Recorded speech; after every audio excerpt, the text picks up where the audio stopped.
আছে শুধু সংসদে, বাংলাদেশে নাই। জ্বালানি বা এনার্জি এমন একটি জিনিস যেটা সমাজকে এনার্জি যোগায়। জ্বালানি ছাড়া সমাজের কোনো চাকাই চলবে না, সব অচল। ডক্টর মিজান সাহেব বলেছেন এই জ্বালানির একটা অংশ আমরা মিডল ইস্টার্ন কান্ট্রি থেকে ইম্পোর্ট করি, সবটা না। আমাদের নিজেদের ইন্ডিজিনাস জেনারেশনও আছে, বিশেষ করে পেট্রোল এবং অক্টেনের ক্ষেত্রে এটা মোর দেন 50% কভার। আবার আমরা ব্লু ইকোনমির কথা শুনি, কিন্তু ব্লু ইকোনমিতে আমাদের কয়েকটা জাহাজ চলে আর কয়েকটা মাছ তুলে আনি, এর বাইরে কিছু না। আল্লাহ তাআলা অপুরন্ত সম্পদ রেখেছেন, মিনারেল রিসোর্সেস, আমরা সেগুলা তুলে আনতে পারছি না। আমাদের সীমাবদ্ধতাটা কোথায়? দুইটা জায়গায়। একটা হইলো স্বাধীন দেশের স্বাধীন মানসিকতা যেটা থাকা দরকার, নাগরিক এবং দেশ পরিচালনায় যারা আছে, প্রথমে এটার অভাব। এটার কারণে নিজেদেরকে আমরা বড় কিছু করার আগে ডাইনে কি বামে কি 10 বার দেখে তারপরে পদক্ষেপ নিতে হয়। এটা একটি স্বাধীন দেশ, স্বাধীন দেশের ডিসিশন হবে স্বাধীনভাবে, আমার ডাইনে ভাবে তাকাতে হবে কেন? অথচ সবাই আমরা স্লোগান দেই my country first, Bangladesh first. এই স্লোগানের বাস্তবতা তো দেখাতে হবে। মুখের স্লোগান তো শুনতেছি 54 বছর ধরে, এখন প্র্যাকটিসে আনতে হবে। সেই প্র্যাকটিসটা শুরুই হয়। যেটুকু আমাদের স্কিল আছে এটাও তো ইউটিলাইজ করতে দেওয়া হচ্ছে। এইটা দিলে তো কাজের মধ্য দিয়ে আমাদের স্কিল বেড়ে যেত। কেন? এখানে বেস্টেড ইন্টারেস্টের প্রশ্ন। যতগুলা বড় সিন্ডিকেশন দেশে হয়, আমাদের দেশে সবগুলার পিছনে রুলিং পার্টি যারা, তাদের হাত থাকে। অতীতেও ছিল, এখনো আছে, তার কোনো পরিবর্তন হয়নি। এনার্জিতে এখন হাহাকার। তেল আছে শুধু সংসদে, বাংলাদেশে নাই। সংসদে যখন ইনকামবেন্ট মিনিস্টার কোনো বিবৃতি দেন অথবা সরকারি দলের ট্রেজারি বেঞ্চ থেকে কেউ কথা বলে, তখন মনে হয় যে তেলের উপর বাংলাদেশ ভাসছে। শুধু কিছু অসৎ চুপচুপটা মানুষের কারণে আমরা সমস্যায় পড়ে গেছি। এবং এটাও বলা হয় যে আগের থেকে তেলের যে স্বাভাবিক চাহিদা ছিল, ইরান ভার্সাস ইসরায়েলের এই যুদ্ধ বাধার পরে এখন এই চাহিদা অনেকে বাড়াই দিচ্ছে। আচ্ছা, ভালো কথা। তো চাহিদাটা পূরণ করবে কখন? আরেকদিকে চুরাই বাজারে 2.5 গুণ দামে আবার 3 গুণ দামে সেই তেল আবার বিক্রি হচ্ছে। এরা কারা? মাঝে মাঝে লোক দেখানো কিছু অপারেশন আমরা দেখি, এই সবগুলার পিছনে খুঁটির জোর আছে বলে এগুলা হচ্ছে। মড়ার উপরে খাড়ার ঘা। বাইরে থেকে 3 গুণ 2.5 গুণ দামে যে তেল কিনতেছেন, টাকা তো যাচ্ছেই পকেট থেকে। বাড়তি ওই তেলের সাথে বেজাল কি মিশিয়ে বিক্রি করতেছে তাকে জানি। আমি তো দেখি যে আমাদের পুরা বেলিটাই আমরা বন্ধক দিয়ে রেখেছি বিদেশের হাতে। চালেও আমরা স্বয়ং সম্পূর্ণ না।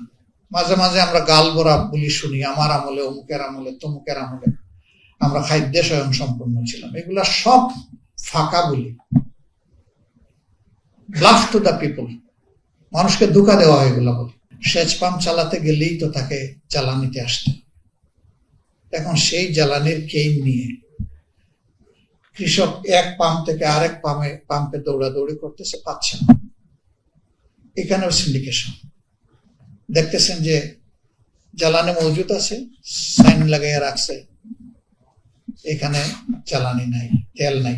যদি যুদ্ধ এখন থামেও তারপরেও তার প্রভাব কয়েক মাস চলবে, তাহলে সেখানে আমাদের অবস্থা, সেখানে আমাদের অবস্থা হচ্ছে যে আমাদের কোনো বাফার স্টক নেই। যা বলা হচ্ছে এগুলো আমরা মনে করি যে এটা সঠিক না। কাজের গরু কেতাবে আছে, মাঠে নাই। এবং ডিভিডেন্ড ডিক্লারেশন করে বলা হতো এটা stock dividend, not cash dividend. Cash থাকলে না ক্যাশ দিবে। তো যদি লাভ হইলো তাইলে ক্যাশ দিতে অসুবিধা কোথায়? আমার লাভের টাকা গেল কই? সেই লাভ তো শেয়ার হোল্ডাররা পাবে। তো ওই রকম আমাদের বুজামিল দিয়ে সবকিছুই চলছে। এর মধ্যে তো ব্যাংকিং খাত একেবারে লুটে পুটে খেয়ে দিয়ে হজম করে শেষ করে দেওয়ার উপক্রম হয়েছে। এইগুলাকে চেক দেওয়ার জন্য সংসদে গত সরকারের কতগুলা অধ্যাদেশ ছিল, খুবই জরুরি ছিল এগুলা পাস করা ট্রান্সপারেন্সির জন্য, বিশেষ করে দুদক কমিশন, স্বাধীন দুদক কমিশন গঠন যেটা, কিন্তু এটাই ঠেকিয়ে দেওয়া হয়েছে। মতলব হচ্ছে দেশ চলবে আগের কায়দায়। তো রক্ত জ্বলল, জীবন গেল, পঙ্গু হলো, ক্ষতি হলো দেশে, বহু মায়ের বুক খালি হলো, বহু বোন তার স্বামী হারালো, বাচ্চারা এতিম হলো, তার জবাব কি? এই জবাব কে দিবে? রাজনীতিবিদদেরকে জবাব দিতে হবে সমাজের কাছে। সকল নীতির নিয়ন্ত্রণ হচ্ছে রাজনীতির হাতে। এই নীতি ঠিক থাকলে দেশের সব নীতি ঠিক থাকবে। এখানে শেষ তো সব জায়গায় উল্টো। আমরা এরকম একটা ডিজাস্টারের মধ্যে দিয়ে যাচ্ছি, কিন্তু না, এইভাবে যদি চলে তাহলে আগামী প্রজন্মের কাছে আমরা সবাই দায়ী হয়ে যাব। চুপ করে থাকার কোনো সুযোগ নেই।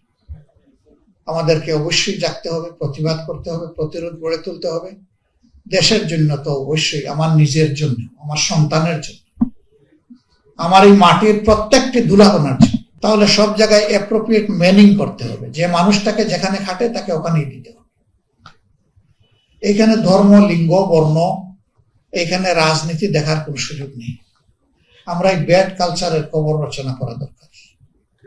এটার কবর যেদিন রচনা হবে, ইনশাআল্লাহ বাংলাদেশ স্বাধীন বাংলাদেশ হবে। এর আগে বাংলাদেশ আর স্বাধীনতার সুফল লাভ করতে পারবে ইম্পসিবল। সরকারের কাছে আহ্বান জানাবো,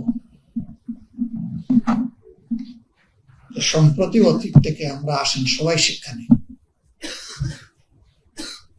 পাপ তো বাপকেও ছাড়ে না। ক্ষমতা মানুষকে অন্ধ করে ফেলে।